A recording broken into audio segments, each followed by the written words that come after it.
स्वागत है दोस्तों। आज हम लोग इस वीडियो में पढ़ने वाले मैथ के कुछ क्वेश्चनों को, जो कि आपके एग्जाम के पॉइंट ऑफ व्यू से काफ़ी इम्पोर्टेंट रहेगा।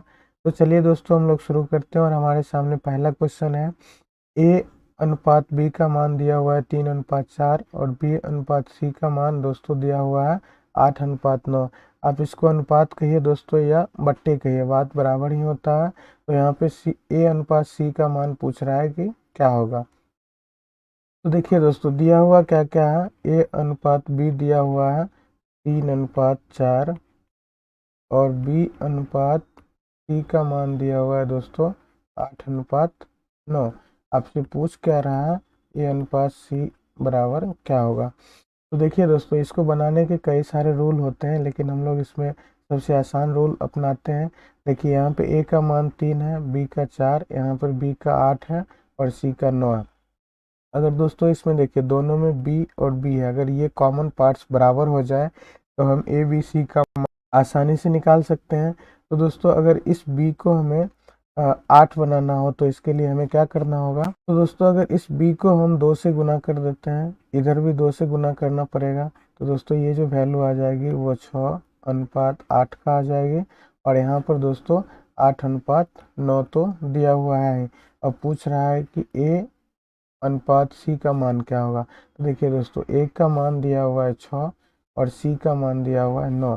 तो ए और सी का जो अनुपात आएगा दोस्तों वो 6:9 आ जाएगा। अगर आप इसको काटते हैं तो 3 दूना 6 और 3 तिया 9, और ये हमारा जो फाइनली रेशियो बनेगा वो 2:3 का बनेगा। तो ऑप्शन सी जो है दोस्तों इसका सही आंसर हो जाएगा। अगला क्वेश्चन है दोस्तों, क्वेश्चन कह रहा है कि 3a बराबर दिया हुआ है 5b। तो यहाँ से दोस्तों हम लोग a अनुपात b का मान निकाल सकते हैं। ये हो जाएगा 5/3।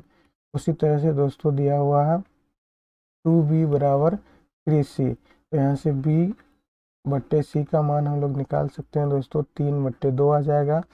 अब देखिए यहाँ पर b 3 दिया हुआ है और यहाँ पर भी b 3 दिया हुआ है। दोस्तों पूछ क्या रहा है दोस्तों, यहाँ पे कह रहा है a और c का अनुपात क्या होगा। तो देखिए a b और सी का दोस्तों अगर रेशियो लेना हो तो ए का रेशियो आ जाएगा 5, बी का आ जाएगा 3 और सी का आ जाएगा दोस्तों 2। तो ए और सी का जो अनुपात होगा दोस्तों वो अनुपात हो जाएगा 5:2 का। तो ऑप्शन बी इसका सही आंसर हो जाएगा, 5:2।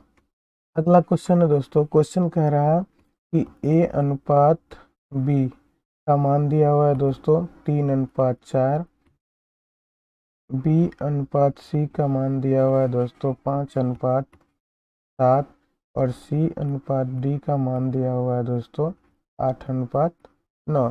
तो पूछ रहा है यहाँ पर दोस्तों कि ए और डी का जो अनुपात होगा वो क्या होगा। तो चलिए दोस्तों हम लोग इसको सॉल्व करते हैं।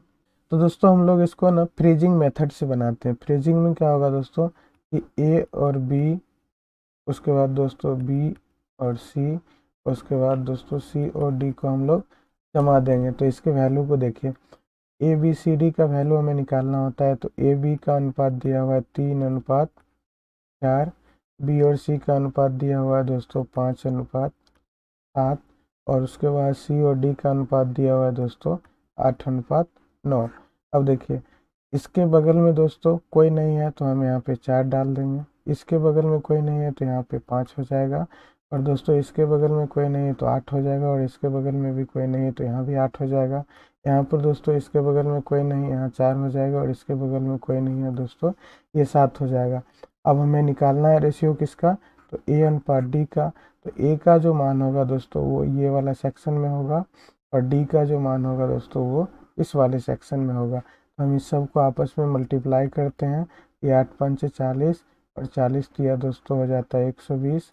अनुपात लेते हैं डी का, ये हो जाएगा 9×4 = 36, और 36 को अगर आप 7 से गुना करते हैं दोस्तों ये आपका हो जाएगा 7×3 = 21, 210 और 7×6 = 42। तो ये दोस्तों हो जाएगा 252। तो यहाँ से ये निकल के आ जाता है 252। तो दोस्तों ए और डी का जो रेशियो है वो निकल के आ गया दोस्तों 120:252। तो ये दोस्तों अगर हम इसको काटते हैं 3 से काटिए, 3×4 = 12 3 8 24 और 3 चौक 12 हो जाएगा दोस्तों। 4 से काटेंगे, 4 दूनी 40, 4 दूना 8 और 4 एकाएँ, और ये दोस्तों आ जाएगा अपना 10:21। ए और डी का जो रेशियो हो जाएगा वो 10:21 होगा। ऑप्शन सी इसका सही आंसर हो जाएगा। अगला क्वेश्चन है, क्वेश्चन दे रहा है दोस्तों कि x/y का मान दिया हुआ है 5/4। अनुपात का मतलब बट्टा हो जाता है दोस्तों। तो हमसे पूछ रहा है कि 2x + 3y divided 3y - 2x का मान क्या होगा।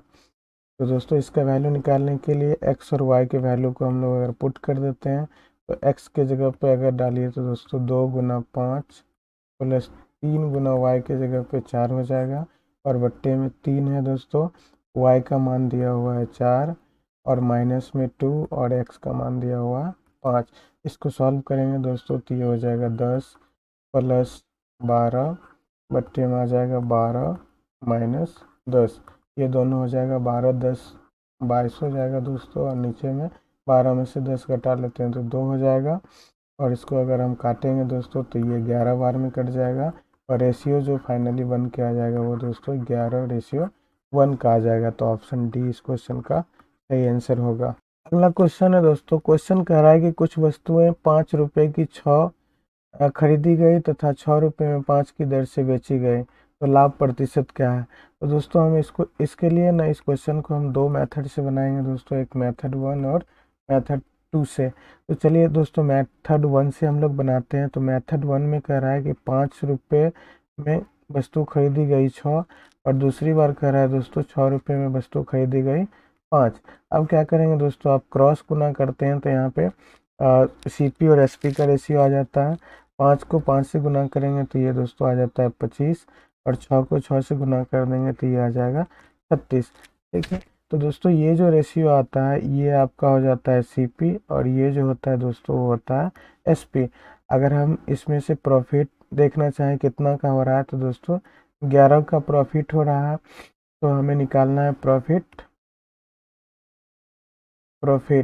ठीक है दोस्तों, तो प्रतिशत प्रॉफिट हमें निकालना होता है। तो इसके लिए क्या करते हैं दोस्तों, प्रॉफिट लेते हैं, प्रॉफिट बट्टा में आ जाता है CP और गुना कर देते हैं 100 से। तो प्रॉफिट हो रहा है 11 का, और दोस्तों CP है अपना 25, और मल्टीप्लाई करेंगे 100 से तो 25 चौका 100, और ये दोस्तों आ जाता है 44% का लाभ। तो ऑप्शन डी इसका सही आंसर हो जाएगा।